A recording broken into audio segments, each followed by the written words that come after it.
ancestor poles, spirits' houses, masks, human skulls. In the Sepik region of northeastern Papua New Guinea, any building or object, whether large or small, can be decorated with engravings, paintings, or carvings.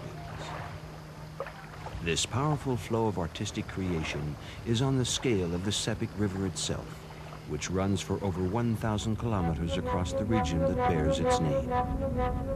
The Sepik is to Papua New Guinea what the Nile is to Egypt. For 3 months of the year, its muddy waters flood and fertilize its banks.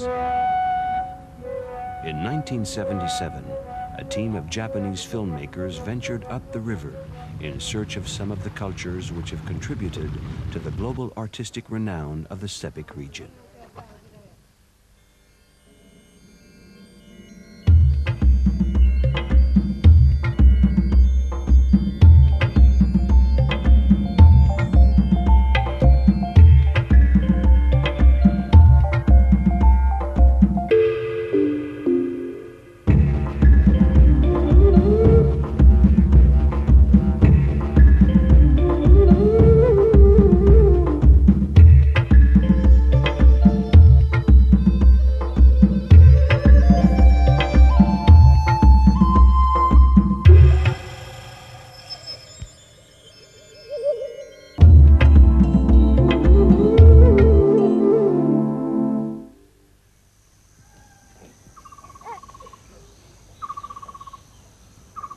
The Yatmul village of Tambanum is normally very quiet during the afternoon siesta, but today it's the stage for intense activity. The villagers are preparing an initiation ceremony that hasn't been performed for 30 years. Hundreds of coconut palms have been gathered to build a large enclosure, inside which the event will take place.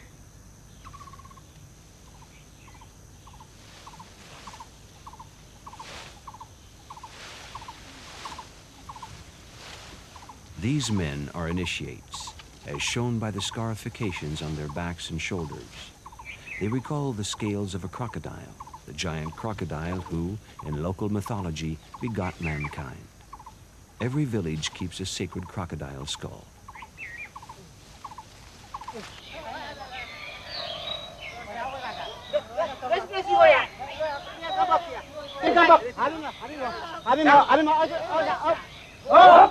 Because of the village's conversion to Christianity in the 1940s, Tambanum no longer has a large ceremonial building, and the whole community is making a tremendous effort to build a new one.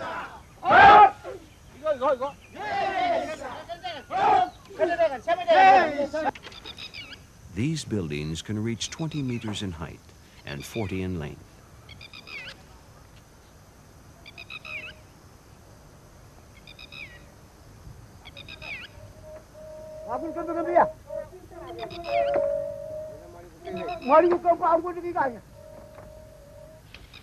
Within this building, the local boys will undergo their initiation and be taught the duties of men, the laws of the village, and the ancestral myths.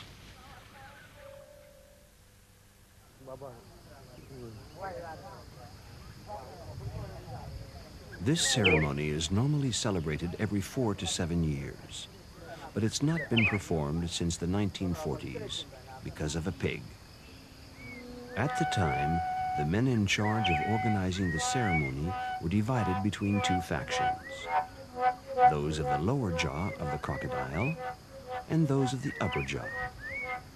The former provoked the latter by refusing to share with them the meat of a sacrificed pig.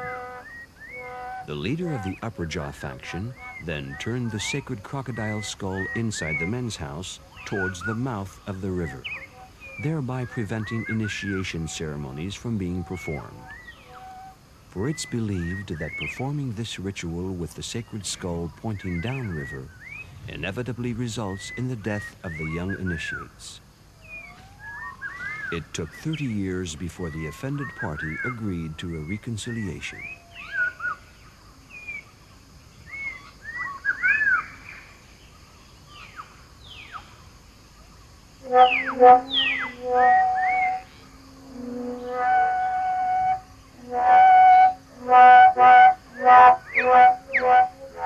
For the occasion, one group has sacrificed a duck, and the other a dog.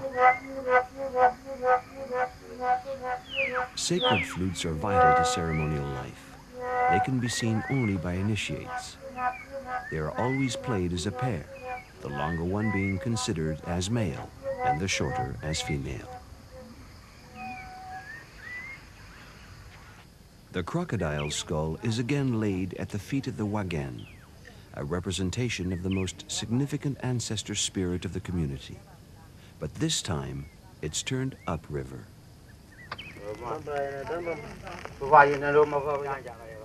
Both the dog and the duck are roasted in the men's house, and a shared meal seals the reconciliation of the upper and lower jaws of the crocodile.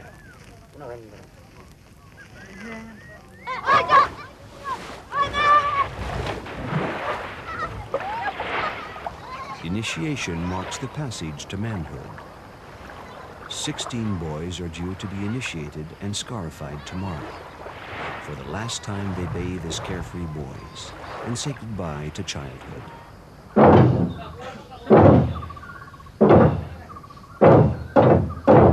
The sound of the large Garamut drum tells the villagers that the ceremony is about to begin.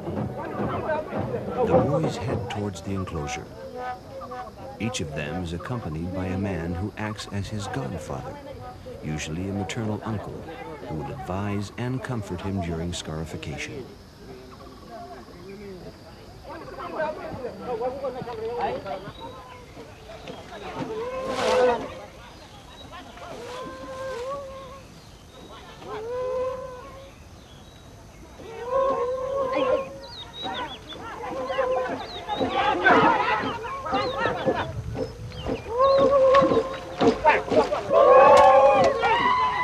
No sooner are the boys inside than they are lashed. Fortunately, the godfathers are there to protect them from the brutal welcome of the elders. Pain has always been part of initiation rituals, and the most terrible ordeal is yet to come. First, the boys must be purified with water from the river.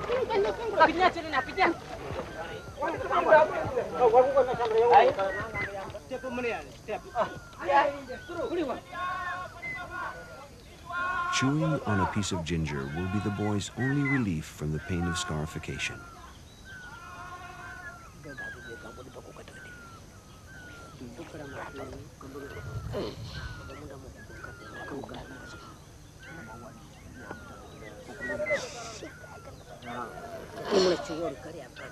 Armed with razor blades, the elders start on the chest. Later, they will incise the back, the shoulders, and the thighs.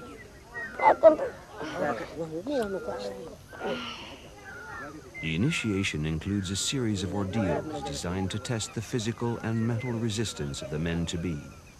Scarification is by far the most painful.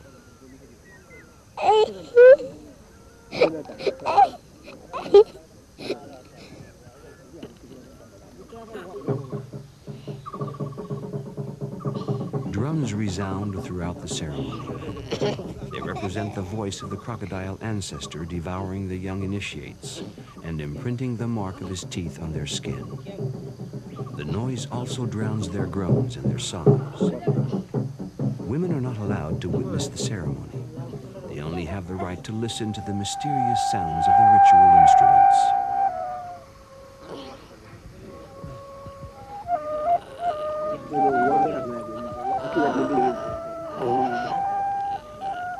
The blood oozing from the cuts is linked to the menstrual cycle. It must come out of the boys' bodies in order to preserve them from aging prematurely.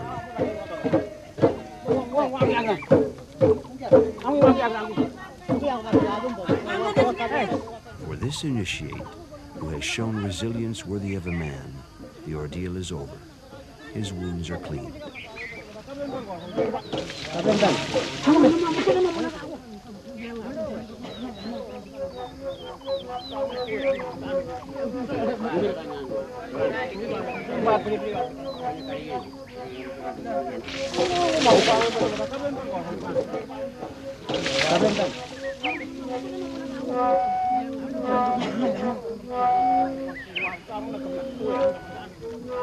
Withstanding the pain involved in scarification produces such tension that some of them collapse afterwards.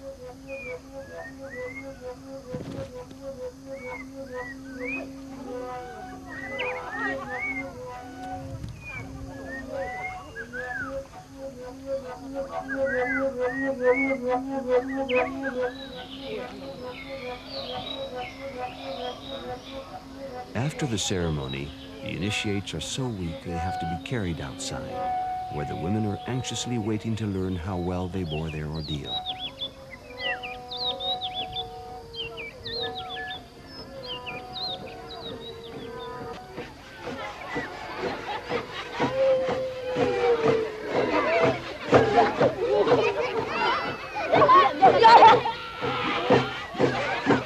Mothers and sisters are here, as well as girlfriends. To be allowed to get married, young men have to have withstood their initiation bravely.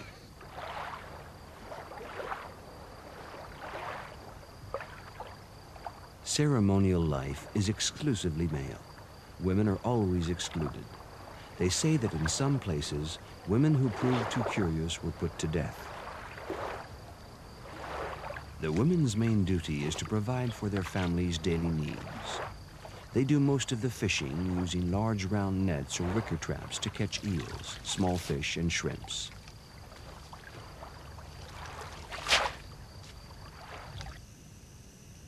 The boys have been taken inside the men's house where they will remain until their cuts are healed. A special oil is applied to help the healing. Leaves are also applied each day to make the scars swell. Initiation is a symbolic second birth that introduces the adolescents into their father's clan.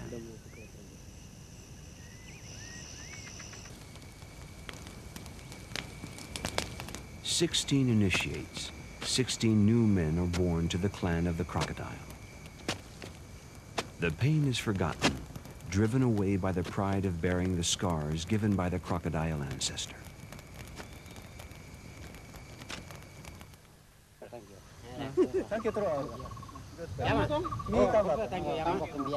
It's time to say goodbye.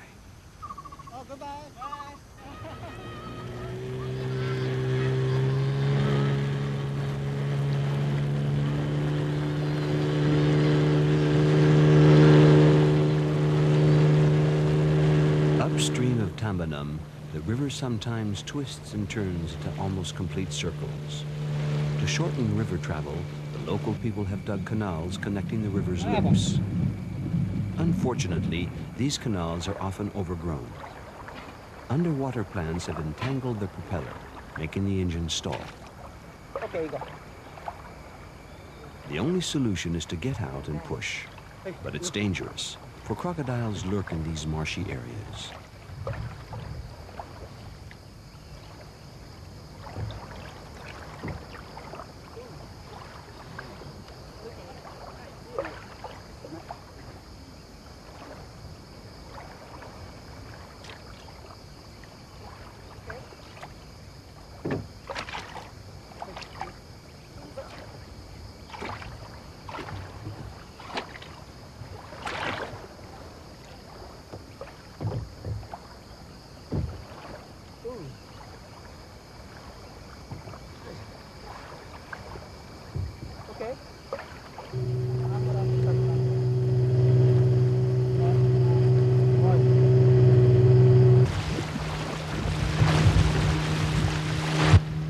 The team is now heading toward Maprik country. After half a day's walking, they reach Neligum, a village dominated by the impressive facade of its spirit house called Korumbu in this area.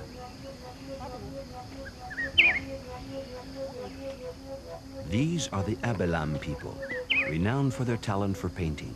Displayed on the facade of the Korumbu, these figures represent ancestors and yams.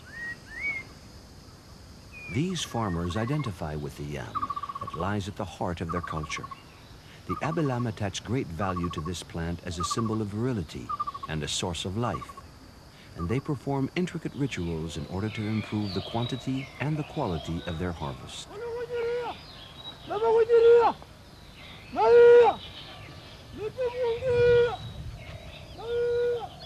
They cultivate two varieties of yams. The small variety, called mami, is grown for food, whereas the giant 2-meter yam, called wapi, is for ceremonial use only. The Abilam believe the spirits of their ancestors inhabit the wapi yams, and only men, preferably elders, are allowed to touch them. They're dug out and cleaned with utmost care and according to a strict ritual.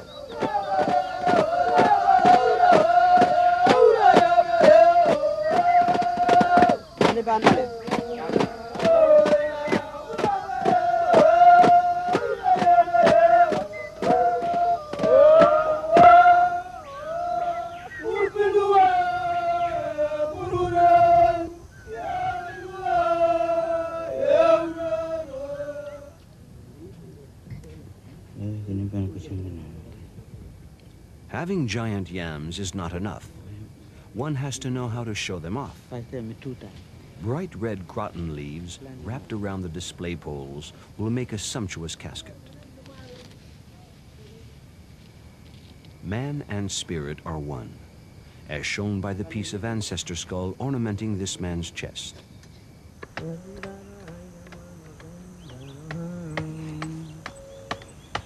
Small carved masks are designed to be placed on the ceremonial yams, turning them into ancestral spirits.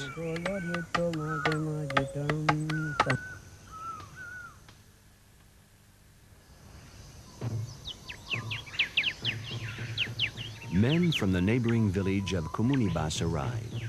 They've brought their best yams. The two villages that share a long tradition of enmity will vie for the biggest yam. Competitions of this kind have replaced the wars of the past, but they're just as significant, for what is at stake is the honor of the village.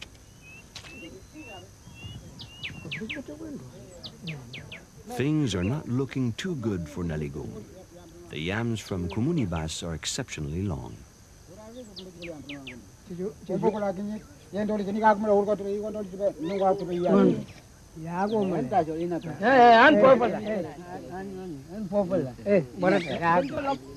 Measuring the yams is a task of the utmost importance and requires extreme accuracy. Victory can be determined by a single centimeter.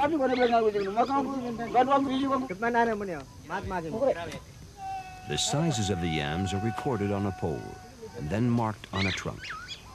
The longest one is from Comunibas. Naligum has lost.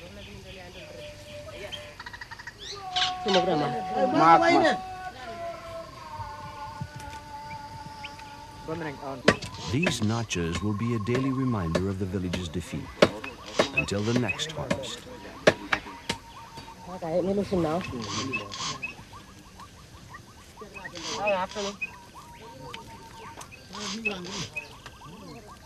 The winning team returns home with a just sense of satisfaction, leaving behind 12 giant yams. For the inhabitants of Naligum, this is a disaster. They were confident they would win. Disbelief, disappointment, and dejection are written on their faces.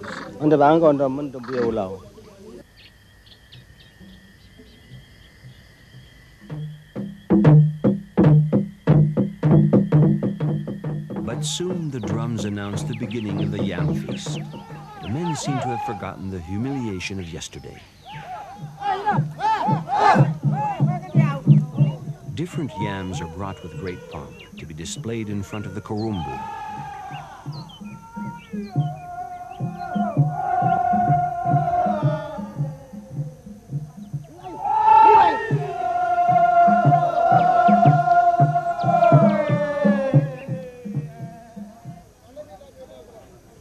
They're beautifully decorated with leaves, paint, masks, and feathers from birds of paradise. An elder parades in front of them, singing their praise. Suddenly, he's interrupted by an angry onlooker. It's a shame. These yams are too small. All you're doing is drawing attention to our shame. Parading like this for such pathetic yams. The heavy silence of the spectators is telling. The truth is, no one really feels like celebrating.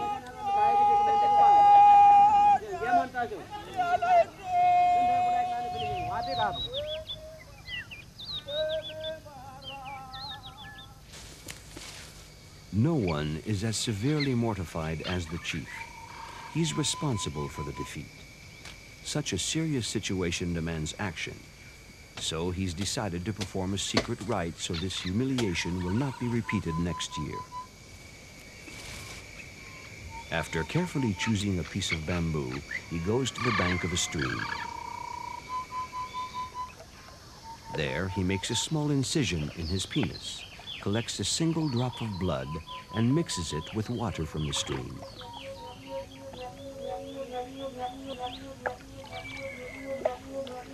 He then pours this magic potion on the yam seedlings, while reciting the entire genealogy of his ancestors so they can transmit their strength to the plants.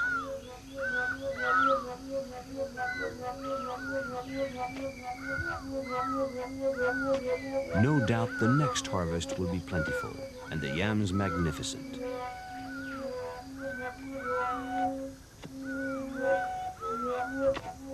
The film team can stay no longer.